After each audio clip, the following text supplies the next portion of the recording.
Hi, baby. Baby kiss. Mwah. Love you.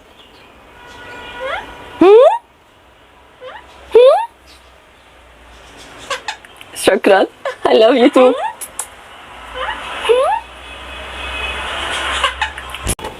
أخبارك إيه؟ ها؟ أخبارك؟ Hi, how are you? What are you doing? أخباركم إيه النهاردة؟ أتمنى إن انتوا كلكم تكونوا كويسين. أنا مش عارفة أطلع عليه النهاردة لايف، بس هنرغي مع بعض كالعادة. سوري بقالي كتير جدا ما بطلعش معاكم، بس وعد هتلاقوني أطلع بعد كده.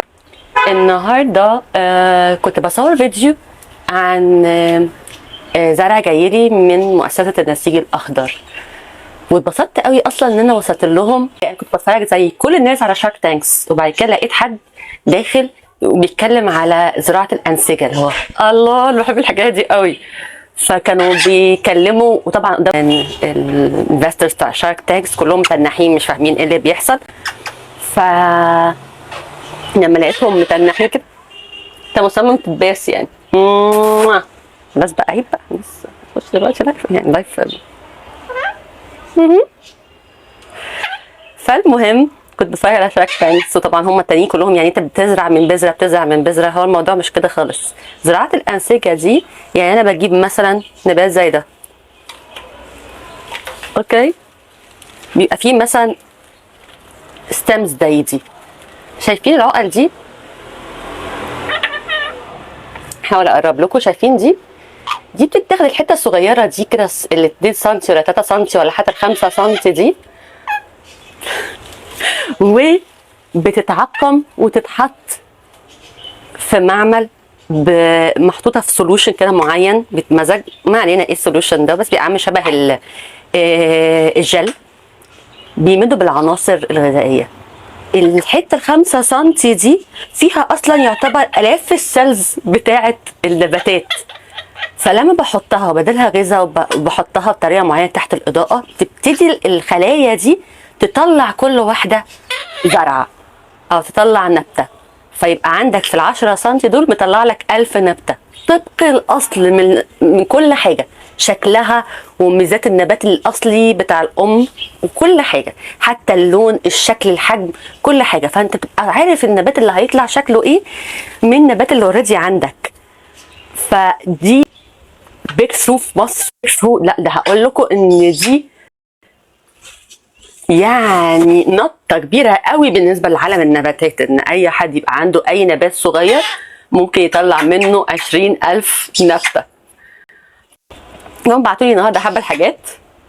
خلاص يا عم انت مصمم تتبس اهو. يبقى خلاص. I love you. You're so cute. You're so cute. My baby, I love you. My baby. ايه يا لولي. بلبل دلوقتي بقى حد لازم يتفرج معانا اساسي، او لازم يبقى مشارك معانا في اللايف. فاحنا هو ده مصر كلها بتحبه وعايزه تتفرج عليه.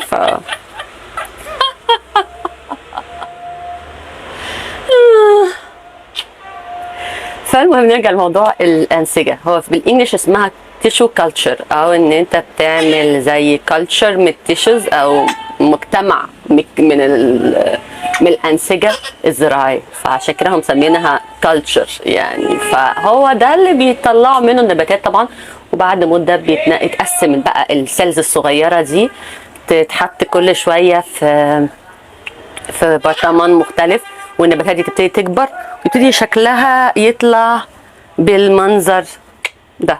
بصوا نبتة واحدة مطلعة 5-6 ورقات، دي عمرها سنة. برضو أنسجة زي دي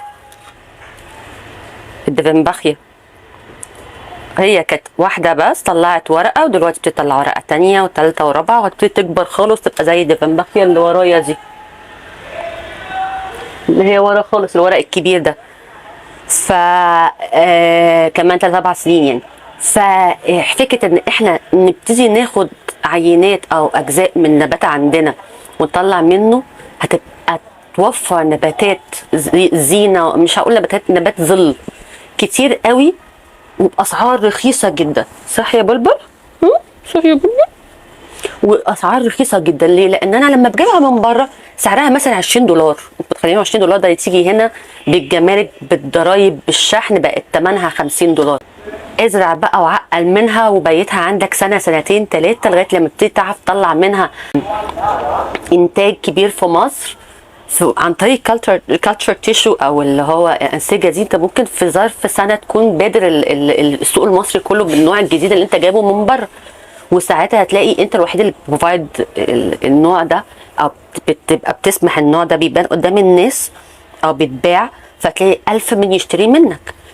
لان الانواع دي صعب تيجي، يعني لازم يبقى عندك استيراد او تبقى متاكد ان هي هتقعد في الجمارك. ما تبص، لان انت اي نبات حي هتجيبه ما هيقعد لك في الجمارك وانت مش عارف هو انت بيقعد في الجمارك لغايه لما يجي دورك. فانت ممكن يبقى عندك عبال ما النبات يجي في اجازه مثلا اعياد اسبوع، النبات كله ده قاعد في المطار، ما حدش بيهتم بيه ولا بيسقيه ولا بيشمسه ولا بيعمل له اي حاجه. فانت اقل حاجه يا اما النبات ده هيموت من الجفاف يا اما هيجي له عفن لو هو ابصار.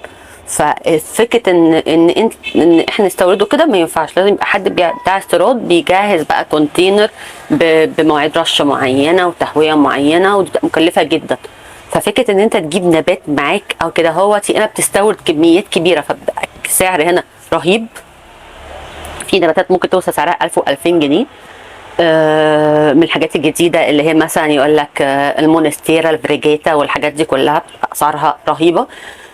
يا اما حد يسافر ويجيب معاه نبته واحده ويبتدي يشتغل في التيشو كلتشر، وده اللي بيفتح المجال لناس كتير. فده ميزته التيشو كلتشر ده، ان انت بتحط نبات ممكن تنتجه في سنه وتلاقي نفسك بتنتج كميات كبيره بجد. فدي من الحاجات المهمه جدا للتيشو كلتشر. من الحاجات الحلوه كمان التيشو كلتشر ان انت بتعرف تظبط الانفايرمنت. يعني ايه؟ لو انا بعقل عادي كده باخد قصقوصه بالنبات بتاعي بحطها في اي جار بره، هي معرضه لكل الامراض، من اول اعفان للحشرات اللي بتيجي من عن طريق الجو للبكتيريا اللي ممكن تيجي من على الجو، كل حاجه. لكن في معمل انت بتحطها في كونتينر او برطمان متعقم قبل كده في معمل، فانت بتعقم النبته نفسها، بتعقم البرطمان، بتدخلها، فنسبه نجاحها عاليه جدا قد تصل ل 100%. مش هقول 100% لان برضه ساعات بيبقى فيه لو مش تنظيف كويس او تعقيم كويس بيبقى فيها بكتيريا. بس لو معقم صح وعامل بروتوكول بتاع الزرعه دي صح، الزرعه دي نسبه نجاحها كبيره جدا، ممكن توصل حاجه 90%. فدي من الحاجات الممتازه يعني.